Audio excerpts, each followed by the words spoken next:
नमस्कार। एक और टिप्पणी के साथ में अतुल चौरसिया। जब झूम के सावन आया था, जब झूम के बादल बरसे थे, जब कोयल कुहुक के बोली थी, जब कजरी के सुर लगते थे, बस कविता यहीं पर खत्म। चैत बैशाख के महीने में सावन और कजरी से आपका मन भी जर्रा गया होगा। दरअसल हम एक दूसरी बारिश की बात कर रहे हैं। फिल्म सिटी में अवार्ड की बारिश हुई है। सुनने में आया है कि एक एक बैरक से खोज खोज कर पत्रकार बंधुओं को पुरस्कार दिया गया।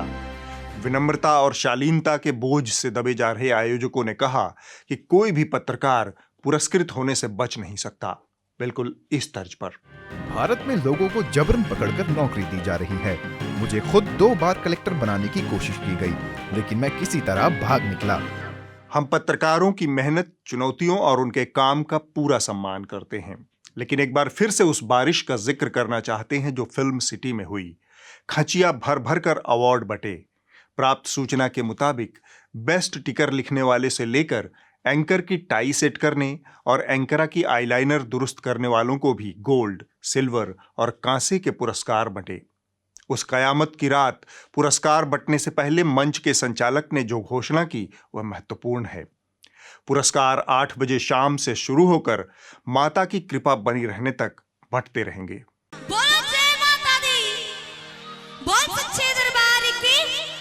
खूब चमकदार शाम थी, मशहूर खूबसूरत चेहरे थे। फिर एक के बाद एक पुरस्कार बंटने शुरू हुए। माता की कृपा बनी रहने तक कुल 352 पुरस्कार बंटे। फिर ट्रॉफी खत्म हो गई। आयोजकों ने मान लिया कि अब माता की कृपा खत्म हो चुकी है। रात भोर को टच करने वाली थी। बचे खुचे लोग लड़खड़ाते कदमों से अपने घरों को लौटने लगे, क्योंकि उन्हें अगली शाम वापस उन्हीं दड़बों, उन्हीं बैरकों, उन्हीं स्टूडियोज में वापस आना था, जहां से वो हर दिन सांप्रदायिक, नफरती, दरबारी क्रांतियों की अलख जगाते हैं, प्याली में उठे तूफान की तरह। मेरा सबसे प्रिय पुरस्कार विजेता ये रहा।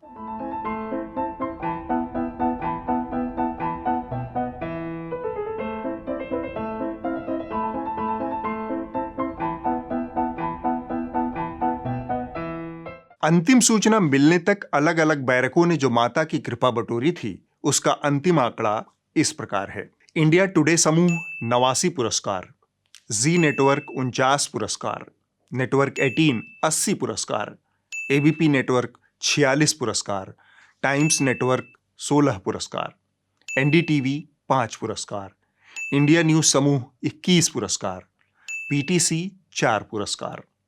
इन आंकड़ों का मिलान आप 352 की संख्या से मत कीजिए, क्योंकि इनके दाएं बाएं भी बहुतेरे पुरस्कार गए हैं। मसलन एक ही श्रेणी में 2-2 गोल्ड, 2-2 सिल्वर और 2-2 कांसे के तमगे बांट दिए आयोजकों ने। पुरस्कार की प्रतिष्ठा और पत्रकारिता की विश्वसनीयता के संबंध समानुपातिक रूप से गिर रहे हैं। प्रायोजित और विज्ञापन आधारित पत्रकारिता के चलते आज इसकी विश्वसनीयता गहरे संकट में है। आज या तो सरकारें इसे चला रही हैं या फिर कॉरपोरेशन। पत्रकारिता को इस दलदल से निकालने का एक ही विकल्प है, सब्सक्रिप्शन। न्यूज लॉन्ड्री देश का पहला सब्सक्रिप्शन आधारित मीडिया प्लेटफॉर्म है। अगर आपका भरोसा एक मजबूत लोकतंत्र और आजाद मीडिया में है, तो न्यूज लॉन्ड्री को सब्सक्राइब करें और गर्व से कहें, मेरे खर्च पर आजाद हैं खबरें। अब थोड़ा डॉग व्हिसल की बात कर लेते हैं। डॉग व्हिसल यानी इशारों इशारों में नरक फैलाना, नफरत फैलाना। दिल्ली के शाहीन बाग इलाके में ड्रग पकड़ी गई। यह ऐसे ही था जैसे देश के किसी भी हिस्से में ड्रग पकड़ी जाए, चिंता तो होनी ही चाहिए। लेकिन अगर यह शाहीन बाग में पकड़ी गई है, तो इसे बिना सीएए एनआरसी के आंदोलन से जोड़े चैनल वाले कैसे दिखाते। शाहीन बाग में जहां सीएए विरोधी प्रदर्शन चल रहा था, वहां से करीब 500 मीटर की दूरी पर ड्रग्स का बहुत बड़ा इंटरनेशनल रैकेट पकड़ा गया है। नक्शे में आप देख सकते हैं कि दोनों जगहें बिल्कुल पास हैं। एंटी सीएए प्रोटेस्ट के लिए मशहूर हुए शाहीन बाग से दिल्ली पुलिस ने 100 करोड़ का सफेद जहर बरामद किया है। इस बार शाहीन बाग के आतंकवादी पिचक हो रही है। शाहीन बाग का अफगानिस्तान के तालिबान से नाता जोड़ा जा रहा है। शाहीन बाग में जो पकड़ा गया है वह एक बहुत बड़ी बीमारी का छोटा सा लक्षण है। हाल के दिनों में देश के पश्चिमी हिस्से में जो हो रहा है उस पर पूरे देश को चिंता करनी चाहिए। अपने बच्चों के भविष्य को लेकर सबको जागने की जरूरत है। गुजरात के अलग अलग बंदरगाहों पर पिछले कुछ दिनों के दौरान टनों टन नशीले पदार्थ पकड़े गए हैं। जो नहीं पकड़े गए वो इन्हीं युवाओं के दिल और दिमाग में खप गए। एक टाइमलाइन देखिए। 21 अक्टूबर 2021। इस दिन गुजरात के मुंद्रा पोर्ट पर 3000 किलो हेरोइन पकड़ी गई। इसकी बाजार कीमत 21,000 करोड़ रुपए थी। मुंद्रा पोर्ट के मालिक प्रधानमंत्री के करीबी और दुनिया के 5वें सबसे बड़े रईस गौतम अडानी हैं। इतनी बड़ी खबर अमूमन प्राइम टाइम से नदारद रही। 21 अप्रैल 2022। इस दिन गुजरात के कांदला पोर्ट पर एक बार फिर से नशे की एक बड़ी खेप पकड़ी गई। इस बार 1500 करोड़ रुपए की हेरोइन जब्त हो गई। 26 अप्रैल 2022। इस दिन गुजरात के जखाऊ पोर्ट के पास एक पाकिस्तानी नाव से 280 करोड़ रुपए की हेरोइन पकड़ी गई। 30 अप्रैल 2022। इस दिन गुजरात के पीपावाव बंदरगाह से फिर से 450 करोड़ रुपए की हेरोइन जब्त हुई। इस बंदरगाह का इतिहास भी जान लीजिए। धीरूभाई अंबानी की प्रेरणा और आशीर्वाद से निखिल गांधी नाम के एक शख्स ने इस बंदरगाह की शुरुआत की थी। साल 2015 में दिवालिया हो चुके अनिल अंबानी ने इस बंदरगाह को खरीद लिया। ये वो खबरें हैं जिनमें आपके बच्चों का भविष्य बर्बाद करने की पूरी ताकत है। उन्हें प्राइम टाइम की खबरों पर जगह नहीं मिल रही। आखिर गुजरात में इतने बड़े पैमाने पर नशे की खेप कहां से आ रही है, कब से आ रही है, कहां जा रही है? इस कार्टेल का मुखिया कौन है? किसी को नहीं पता। और अब एक नजर सियासत पर। विश्वगुरु बनने के मुहाने पर खड़े देश में रामराज आ ही चुका है। रामनवमी के मौके पर मची अराजक हिंसा इसका सबसे ज्वलंत उदाहरण है। हमारे एक मंत्री हैं मुख्तार अब्बास नकवी। बीते हफ्ते यूरोपियन यूनियन के एक प्रतिनिधिमंडल से मुखातिब थे। डंके की चोट पर कहा, बीते 7-8 सालों में देश में सांप्रदायिक धार्मिक हिंसा की कोई बड़ी वारदात हुई ही नहीं। मोदी जी के राज में सब कुशल मंगल है। ये जो 100 से अधिक नौकरशाह नफरत के खिलाफ आगाह करने वाली चिट्ठियां लिख रहे हैं, ये सारे मोदी जी के दुश्मन हैं। और तो और ये जो लोकसभा में सरकार का बयान है, यह भी आप चाहें तो नजरअंदाज कर दें।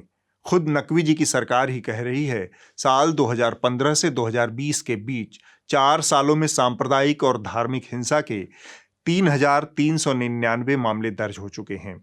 यह बस 1 महीने पहले का दस्तावेज है। बड़ी घटना से नकवी जी का क्या आशय है, यह समझना थोड़ा मुश्किल है। 2 साल पहले दिल्ली में इसी सरकार की नाक के नीचे हुई सांप्रदायिक हिंसा में 50 से ज्यादा लोग मारे गए थे। इतने बड़े पैमाने पर दंगा नकवी जी की नजर में कोई बड़ी वारदात नहीं है। इन्होंने सांप्रदायिक दंगों का अपना मानक कुछ इस तरह से ऊंचा उठा रखा है। बीते हफ्ते दिल्ली के सियासी गलियारों में कांग्रेस और प्रशांत किशोर के संभावित गठबंधन को लेकर काफी चर्चाएं रही। दोनों पक्षों का मिलन अधूरा रहा। इसको लेकर तमाम अटकलबाजियां भी हुई। बहरहाल हमारे पास दोनों पक्षों के 2 आधिकारिक बयान हैं। पहला कांग्रेस के रणदीप सिंह सुरजेवाला का। प्रशांत किशोर द्वारा एक प्रस्ताव और विचार के बाद कांग्रेस अध्यक्ष ने एक एम्पावर्ड एक्शन ग्रुप का निर्माण किया और उन्हें पार्टी से जुड़ने का प्रस्ताव दिया। इसके साथ जिम्मेदारियों को भी स्पष्ट किया था, लेकिन उन्होंने इनकार कर दिया। हम उनको प्रयासों और पार्टी को दिए गए सुझावों की सराहना करते हैं। और दूसरा प्रशांत किशोर का। मैंने कांग्रेस पार्टी ज्वाइन करने का पार्टी का उदार प्रस्ताव अस्वीकार कर दिया है, जिसके तहत मुझे ईएजी का हिस्सा बनाकर चुनाव की जिम्मेदारी लेने को कहा गया है। विनम्रता से कहना चाहता हूँ, मुझसे ज्यादा पार्टी को नेतृत्व और सामूहिक इच्छा शक्ति की जरूरत है, पार्टी के भीतर गहराई तक जमी समस्याओं को दूर करने के लिए। इन दोनों बयानों से एक बात साफ है कि प्रस्ताव को प्रशांत किशोर ने विनम्रता से मना कर दिया, लेकिन दोनों पक्षों ने भविष्य में जुड़ने का रास्ता खुला रखा है। पीके ने जो चिंता जताई है वह बहुत अहम है। कांग्रेस पार्टी जिस एम्पावर्ड एक्शन ग्रुप के जरिए उनके सुझावों को लागू करना चाहती थी, उसके लिए कांग्रेस के संविधान में कोई प्रावधान नहीं है। ईएजी जो है वो एक एग्जीक्यूटिव ऑर्डर से, जहाँ तक मैं समझ पाया हूँ, एक कांग्रेस प्रेसिडेंट के एग्जीक्यूटिव ऑर्डर से बनाई हुई एक बॉडी होगी।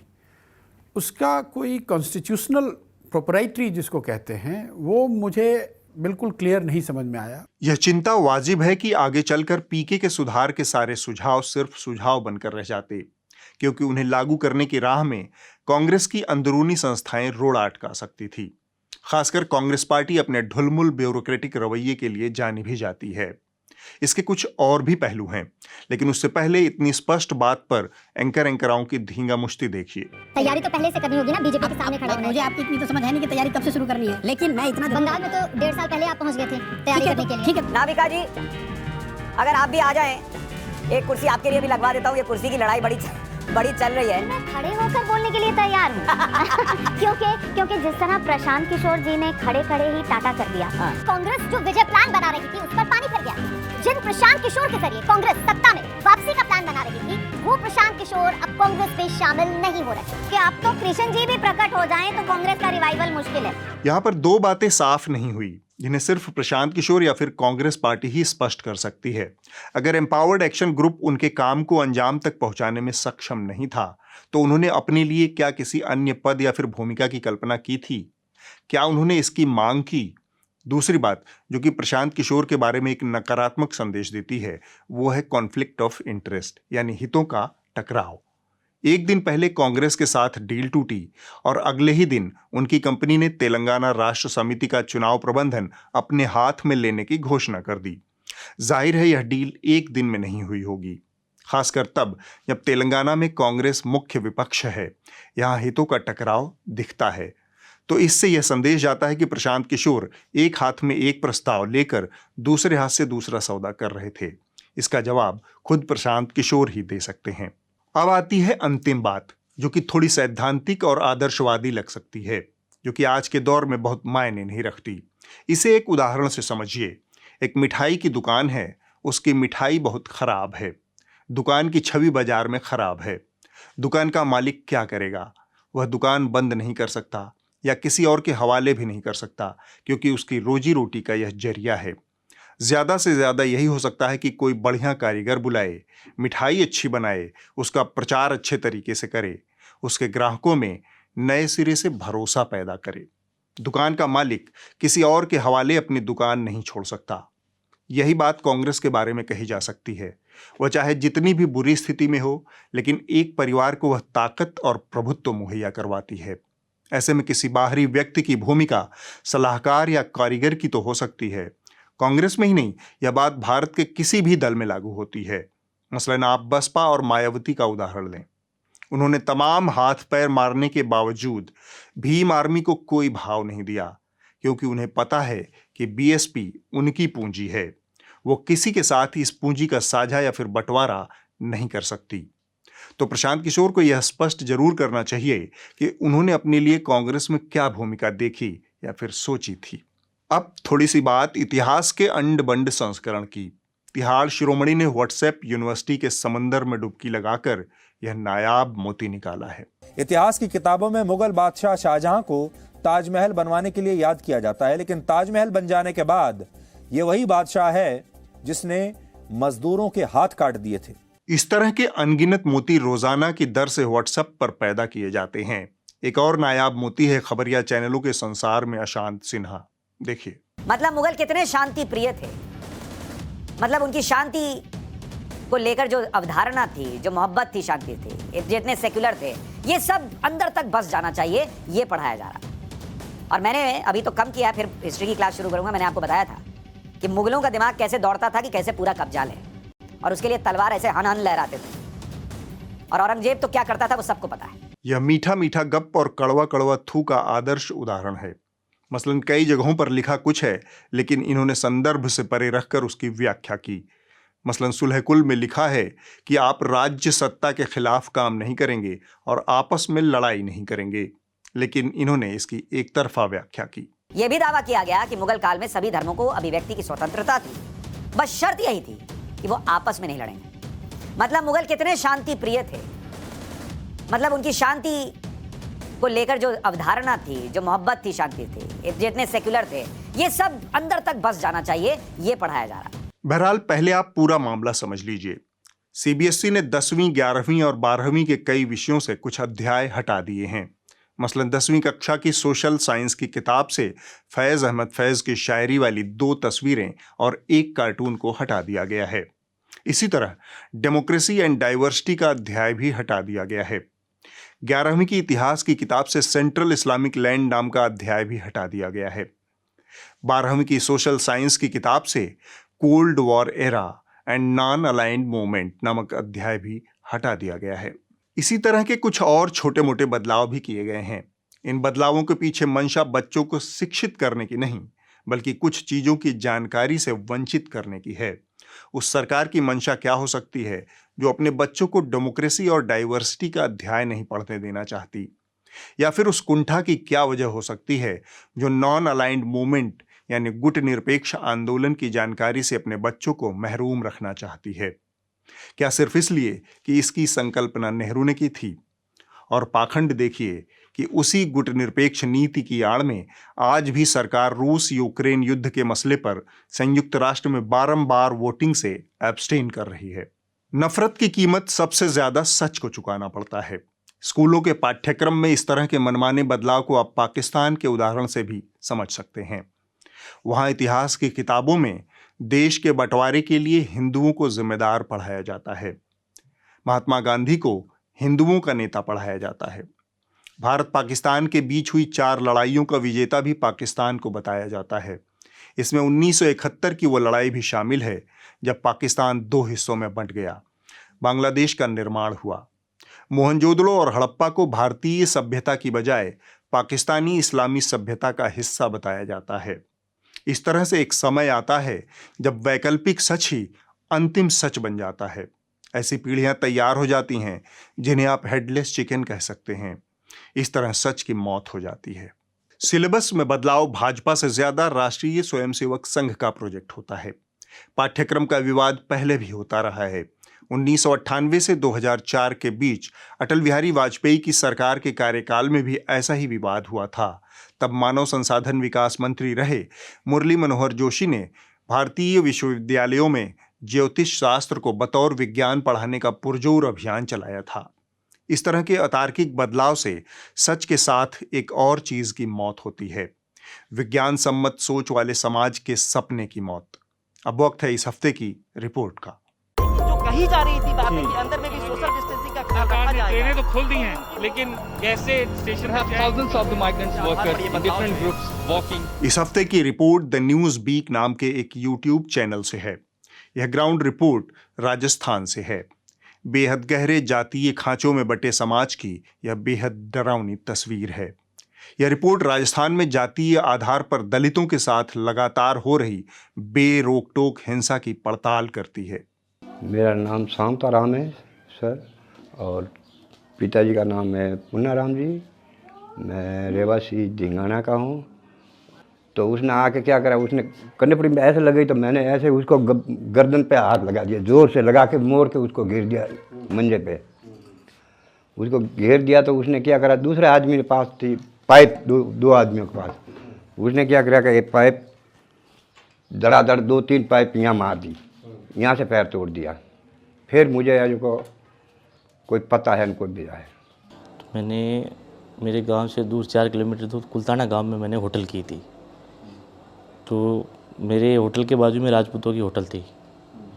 तो उन्होंने मेरी होटल के ऊपर रात को हमला करके सब कुछ, मेरे पिताजी का पाँव तोड़ दिया, जो भी मेरी होटल के ऊपर आके बहुत सारा नुकसान किया, तोड़ फोड़ की, बाइकें जलाई मेरी, बहुत कुछ हमारे साथ उन्होंने किया।